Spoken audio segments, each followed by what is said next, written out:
हुकूमत की अदलिया से मुताल्लिक आईनी तरमीम की पार्लियामान से मंजूरी का मामला कौमी असम्बली और सेनेट का अहम इजलास आज होगा। वज़ीर-ए-आज़म ने अरकान पार्लियामेंट को अहम कानून साजी का इंदिया दे दिया। हाजिरी यकीनी बनाने की हिदायत। वज़ीर-ए-आज़म ने वफाकी काबीना का खुसूसी इजलास आज बुला लिया। वज़ीर कानून आईनी इस्लाहती पैकेज वफाकी काबीना में पेश करेंगे। ज़रा के मुताबिक वज़ीर कानून वफाकी काबीना को मुजव्वज़ आईनी तरमीम पर ब्रीफिंग देंगे। वफाकी काबीना में आईनी तरमीम के लिए कानून साजी की हतमी मंजूरी का इम्कान। वज़ीर-ए-आज़म सेक्रेटरीट में नून लीग और इत्तेहादी जमातों के एजाज़ में शाह-ए-एम-के-एम, बाप नेशनल पार्टी और दीगर इत्तेहादियों की शिरकत।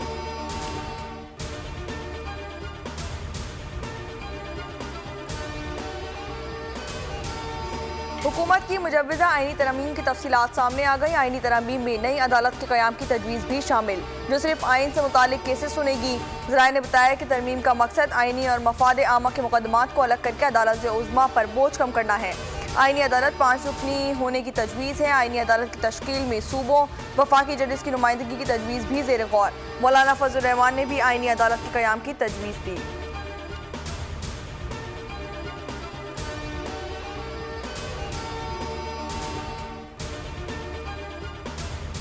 आईनी तरमीम पर मौलाना फजलुर रहमान को मनाने की कोशिशें जारी है। हुकूमती वफ़ की मौलाना फजलुर रहमान की रिहाइशगाह पर आमद। वज़ीर कानून और वज़ीर दाखिला की मौलाना से मुलाकात। ज़रा के मुताबिक हुकूमती वफ़ ने मुजव्वज़ आईनी तरमीम और अदालती इस्लाहत से आगाह किया और रवाना हो गए। PTI वफ़ की भी मौलाना फजलुर रहमान की रिहाइशगाह आमद। मौलाना फजलुर रहमान का PTI वफ़ के एजाज़ में शाह पीपल्स पार्टी के अरकानी पार्लियामेंट के एजाज़ में शाह PP के अरकानी कौमी असम्बली और सेनेटर की शिरकत। मुल्क की मजमूई सूरत हाल पर तबादला ख्याल।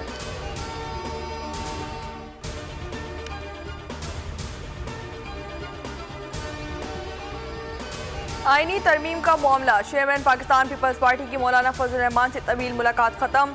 2.5 घंटे जारी रहने वाली मुलाकात के बाद chairman Pakistan Peoples Party victory का निशान बनाते हुए सरबरा JUI की रिहाइशगाह से रवाना हो गए। वफाकी वज़ीर दाखिला मोहसिन नकवी भी मौलाना की रिहाइशगाह से रवाना।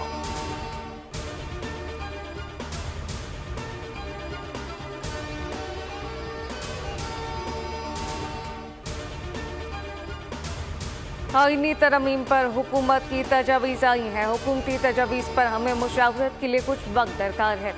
JUI के सेनेटर कामरान मुर्तज़ा ने कहते हैं कि JUI मजलिस शूरा और लीगल टीम के अरकान से मुशावरत होगी। दुआ करें हमसे कोई गलती ना हो। जो चीज़ अच्छी लगेगी उस पर बात करेंगे, बुरी पर बुरी बात करेंगे। आईनी तरमीम का कुछ पता नहीं। कौमी इत्तफ़ाक़ राय के लिए PTI और हमें भी ऑन बोर्ड लें। अभी तक हमने एक दूसरे को समझने की कोशिश की है।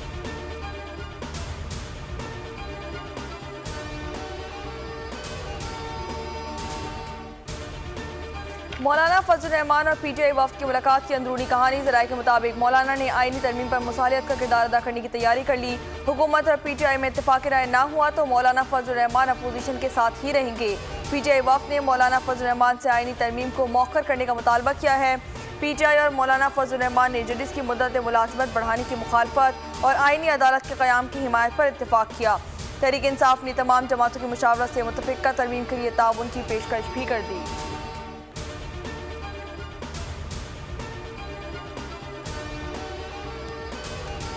ये जो कॉन्स्टिट्यूशनल कोर्ट का जो एक कॉन्सेप्ट है ना तो नया है, इस पे बेपनाह इसकी पज़ियारी है।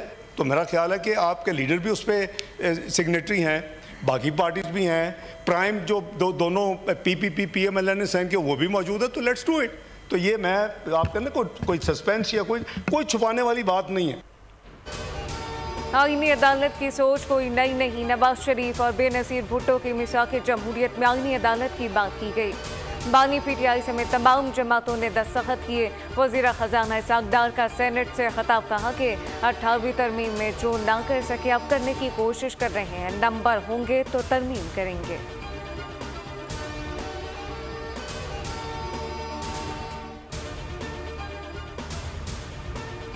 वज़ीर आज़म से वफाकी वज़रा मोहसिन नकवी और आज़म रज़ी तारड़ की मुलाकात। हुकूमती ज़राए के मुताबिक दोनों वज़रा मौलाना फजल रहमान से मुलाकात के बाद वज़ीर आज़म हाउस पहुँचे। नायब वज़ीर आज़म इसहाक़ डार और वज़ीर दिफ़ा ख्वाजा आसिफ भी मौजूद थे। दोनों वज़रा ने मुजव्वज़ आईनी तरमीम पर मौलाना के मौक़िफ़ से आगाह किया। मौलाना के उठाए गए नुकात पर मुशावरत के बाद हुकूमत जवाब देगी।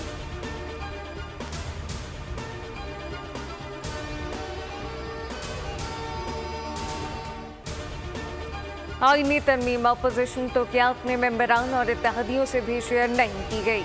आइन की रूह को पामाल किया जाए तो ये कैसी कानून साजी है। शिबली फराज का सेनेट में इज़हार ख्याल जजेस से मुताल्लिक आईनी तरमीम पर सवाल उठा दिया, कहा कि पूरे मुल्क में आईनी तरमीम की बाज़गश है, हमें बुलाया गया। आईनी तरमीम जमहूरियत में एक मामूल है, ताहम तरमीम के लिए कुछ चीज़ें लाजिम हैं।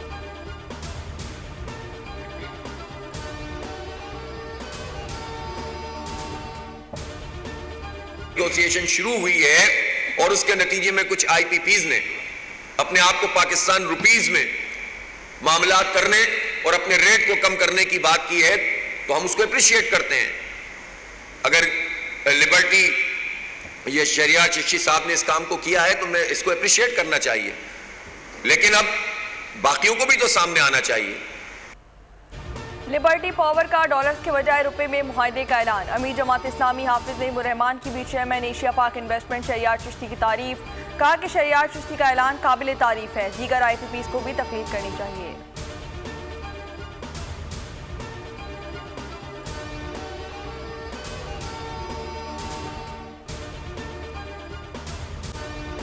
मखसूस नशिस्तों के केसेस में फैसले पर अमल न हुआ तो संगीन नताइज बरामद होंगे। सुप्रीम कोर्ट ने इलेक्शन कमीशन को तंबीह कर दी। इलेक्शन कमीशन की वजाहत की दरख्वास्त आखिरी हरबा करार। मखसूस नशिस्तों के केस का फैसला देने वाले 8 अक्सरियती जजेस ने वजाहती बयान जारी कर दिया। जजेस ने लिखा कि इंतखाबी निशान न होने के बाद सियासी जमात का आईनी और कानूनी अख्तियार खत्म नहीं किया जा सकता। पीटीआई सियासी जमात थी और है, इसने आम इंतखाबात में कौमी और सूबाई असम्बली की नशिस्तें जीती। इलेक्शन कमीशन के जरिए जारी फहरिस्त महज इंतजामी अमल है। मकसद तमाम मुतल्लिका अफराद को मालूमात और सहूलत फराहम करना है, लिहाजा इलेक्शन कमीशन जिम्मेदारी फौरी तौर पर पूरी करे।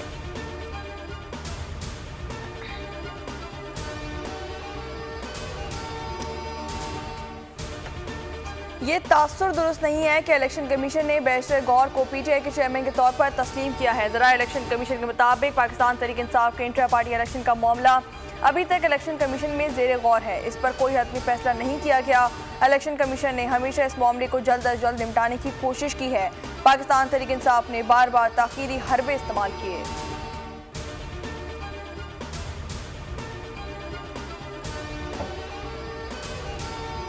ख्याल में हालात इसलिए तो इस नहज पे पहुंच गए हैं, बिला जवाज एक पार्टी को सपोर्ट करते हुए वही तासुर जो वक्तन फ़वक्तन दूसरे कोर्ट से भी आता रहा है, और वो सब अदलिया मिल के एक पार्टी को सपोर्ट कर रहे। पार्लियामेंट जो है उस पर कोई वजाहत या फैसला जो बाइंडिंग नहीं है। पार्लियामेंट आखिरी वो अदारा है जो कि जिसका फैसला और कानून अटल होता है। फैसले से वाज़ेह हो गया, एक पार्टी को मुसलसल सपोर्ट किया जा रहा है। सरबराह एनपीए मलवली खान ने सुप्रीम कोर्ट की मखसूस नशिस्तों से मुतालिक वजाहत की मुखालफत कर दी। लीगर रहनुमा तलाल चौधरी बोले, फैसला जो भी आए आईनी तरमीम पर असरअंदाज नहीं हो सकता। पीटीआई अरकान ने फैसले की हिमायत कर दिया। आतिफ खान बोले, इलेक्शन कमीशन ने ताखीरी हब इस्तेमाल किया, अदलिया ने इसका भी दरवाज़ा बंद कर दिया। सरदार लतीफ़ खोसा ने कहा, फैसले ने मोहरे सब कर दी।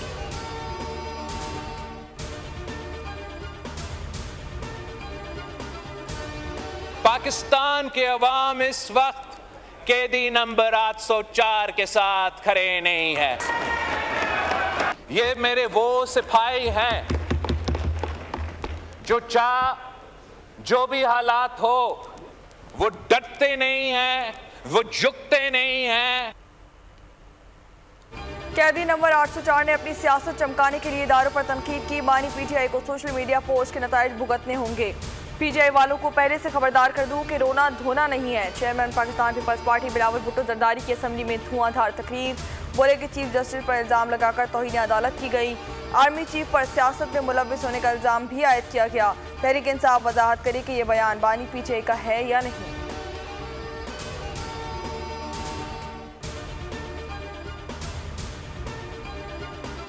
में सुप्रीम कोर्ट के ऑर्डर के मुताबिक आपके केस में 45,000 वोट बोगस नहीं थे। क्या हाई कोर्ट के 3 जजेस ने आपके खिलाफ इकामे पे डिस्क्वालीफाई नहीं किया? 2018 में आप खुद नहीं कहते कि मैंने फ़ोन किया और मुझे जितवाया गया? एक नई शुरुआत की ज़रूरत होगी अगर मुल्क को बचाना है। अगर हमने किसी थर्ड फोर्स को ये पावर नहीं देना तो एक स्टेप बैक भी जाना पड़े तो हमें जाना होगा।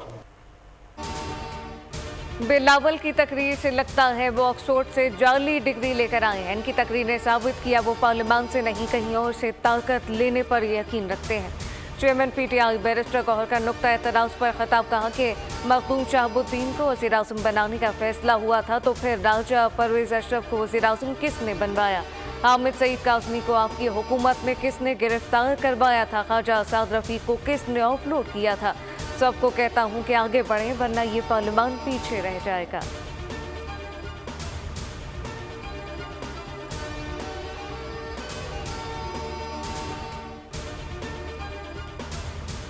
की जो डेस्परेशन है वो इंतहा को पहुंच गई और ये ट्वीट जो आज आया है ये उसका सबसे बड़ा सबूत है। जनाब वाला बार बार सीएम केपी का नाम लिया जा रहा है। बानी पीटीआई उनको अपने हाथ में रखना चाहते हैं क्योंकि उनको पता है कि उनके राब्ते हैं, बवक्ते जरूरत वो उन राब्तों को इस्तेमाल करना चाहते हैं, लेकिन साथ इस जो मैसेज उन्होंने ट्वीट के जरिए दिया है, ट्विटर पे दिया है, उसको भी जो है वो कायम रखना चाहते हैं। बानी पीटीआई ने जो बीज बोए हैं इनके नताइज बहुत खतरनाक होंगे। कोई सूबा दूसरे पर लश्करकशी की बात नहीं करता। डर है कि खुदा न खास्ता ये खैबर पख्तूनख्वा में अलहदगी की तहरीक न चला दें। वज़ीर दिफा ख्वाजा आसिफ का कौमी असम्बली इजलास में इज़हार ख्याल, बोले अली अमीन गंडापुर के जरिए डबल गेम खेली जा रही है। जिस रास्ते पर ये चल रहे हैं वापसी का कोई इम्कान नहीं। फैज़ अमीन अंदर बैठ कर शायद ये गाना गा रहे होंगे कि आजा मेरे वालमा तेरा इंतज़ार है।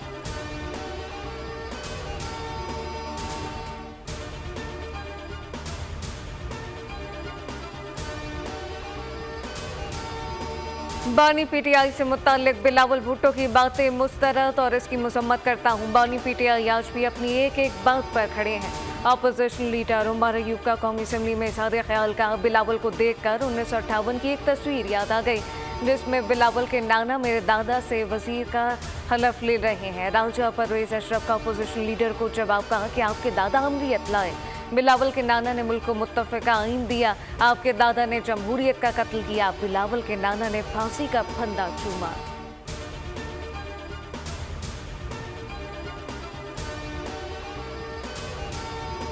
से एक्सपेक्टेशन लगाने के बजाय या इन पे इतना वो इनकी बात का बुरा मानने के बजाय कोई चैनल फिर ये क्रिएट करें किसी भी तरीके से कि सर बानी से डायरेक्ट बात करें। सर उसका हमने भी बहुत सारी मीटिंगें भुगताई हैं। मीटिंग करके आते थे, पता चला भाई किसी बात पे नाराज हो गया और भाई ने एक ऐसा मिसाइल मारा कि सब कुछ तबाह बर्बाद हो जाता था।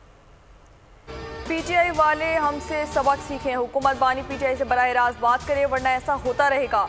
जैसे हम मीटिंग करके आते थे हमारे भाई ऐसे मिसाइल मारते थे कि सब कुछ भस्म हो जाता था।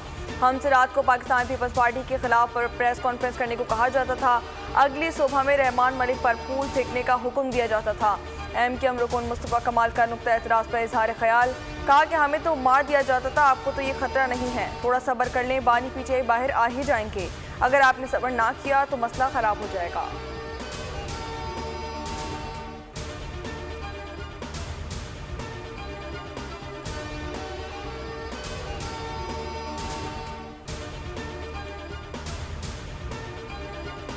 एक्स अकाउंट से धमकियां में इस पोस्ट का मामला। बानी पीटीआई एफआईए साइबर क्राइम के मुकदमे में शामिल तफ्तीश हो गए।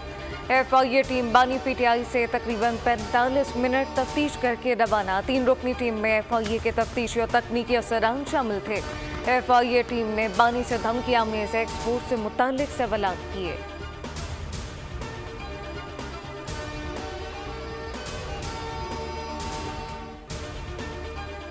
अवाम को आज बड़ा रिलीफ मिलने का इम्कान। पेट्रोलियम मसनूआत की कीमतों में कमी का ऐलान मुतवक्के। पेट्रोल 12 रुपये जबकि मिट्टी के तेल की कीमत में 8 रुपये फी लीटर कमी का इम्कान है। वज़ीर आज़म शहबाज शरीफ की मंजूरी के बाद पेट्रोलियम मसनूआत की कीमतों का ऐलान आज होगा। नई कीमतों का इत्तलाक 16 से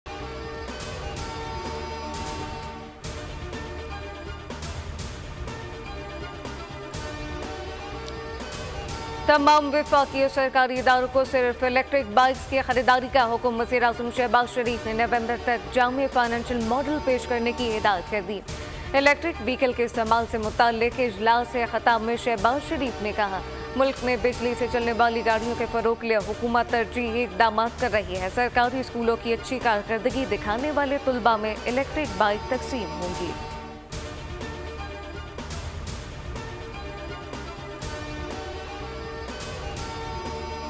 $5.5 ट्रिलियन हमारे पास टोटल हुकूमत के पास है और हमने सूद जो डोमेस्टिक देना है वो 50 ट्रिलियन पे 20% तकरीबन 10 ट्रिलियन सूद दे देना। ठीक है, तो आप शुरू कर रहे हैं कि आपके पास तो सूद देने के भी पैसे नहीं, 4.5 ट्रिलियन शॉर्ट है सूद देने के लिए भी। हुकूमत के पास सूद देने के लिए भी पैसे मौजूद नहीं है। मौजूदा हुकूमत IMF के साथ साथ मकामी बैंकों के सामने भी सर झुकाकर बैठी है। साबिक वज़ीर तवानाई गौहर एजाज की कराची में प्रेस कॉन्फ्रेंस, कहा कि पाकिस्तानी मईशत का हल सिर्फ तिजारत है, कर्ज लेकर कर्ज देना नहीं, बरामदात को बढ़ाना होगा। इस मुल्क में बड़ी ताकत है।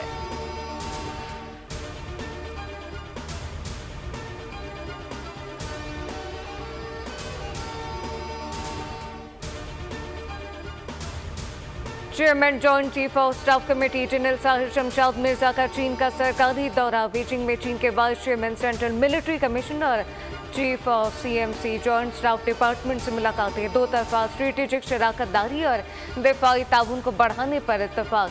चीनी क़यादत ने पाकिस्तान की इलाकाई सलामती और खुद मुख्तारी के तहफ़्फ़ुज़ के लिए भरपूर हिमायत का इआदा किया।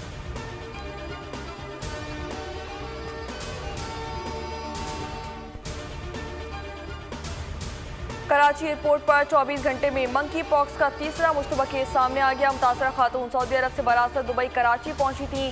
ज़राए के मुताबिक स्क्रीनिंग के दौरान 18 साल खातून में मंकी पॉक्स की अलामात पाई गई। मंकी पॉक्स से मुतासरा खातून को सिंध हुकूमत के इन्फेक्शन डिजीज अस्पताल मुंतकिल कर दिया गया।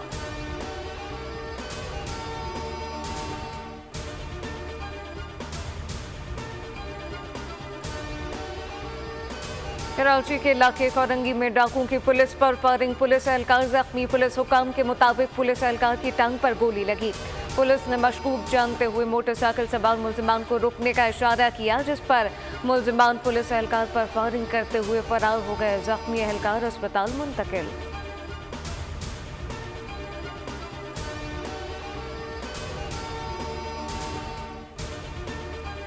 कराची के इलाके शरीफाबाद में रात चलती खातून को तनहा मुलजिम ने लूट लिया। मुलजिम की खातून से लूटमार की CCTV सामने आ गई।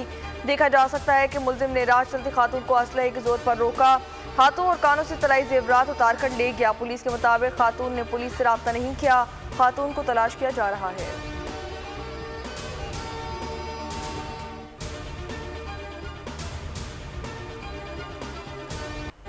इसराइल के गजा में हमले जारी। 24 घंटों में मजीद 40 फलस्तीनी शहीद, 50 जख्मी हो गए। बस्ती गजा के नसीरात पनागुज़ीन कैंप में घरों पर हमले के सिलसिले में 6 फलस्तीनी शहीद हुए। शोहदा की मजमूई तादाद 41,182 हो गई। नेतन्याहू के खिलाफ इसराइल में एहतजाजी मुजाहिरे। हजारों मुजाहिरीन मकबूलों की बाजियाबी के लिए सड़कों पर निकल आए।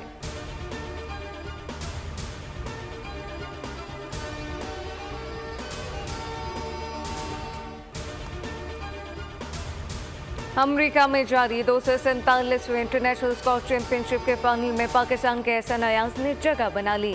एहसन ने सेमीफाइनल में मिस्र के करीम को 3-0 से शिकस्त दे दी। फाइनल में एहसन अयाज का मुकाबला थर्ड सेट मिस्र के मोहम्मद शर्फ से होगा। इंटरनेशनल स्क्वॉश चैंपियनशिप की मजमूई इनामी रकम $3000 है।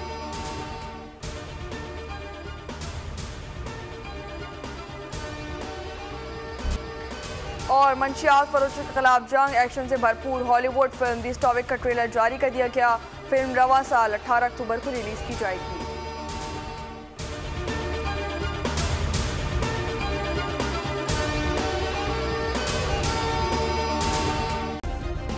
सब्सक्राइब करें और बेल दबाएं ताकि कोई खबर रह न जाए।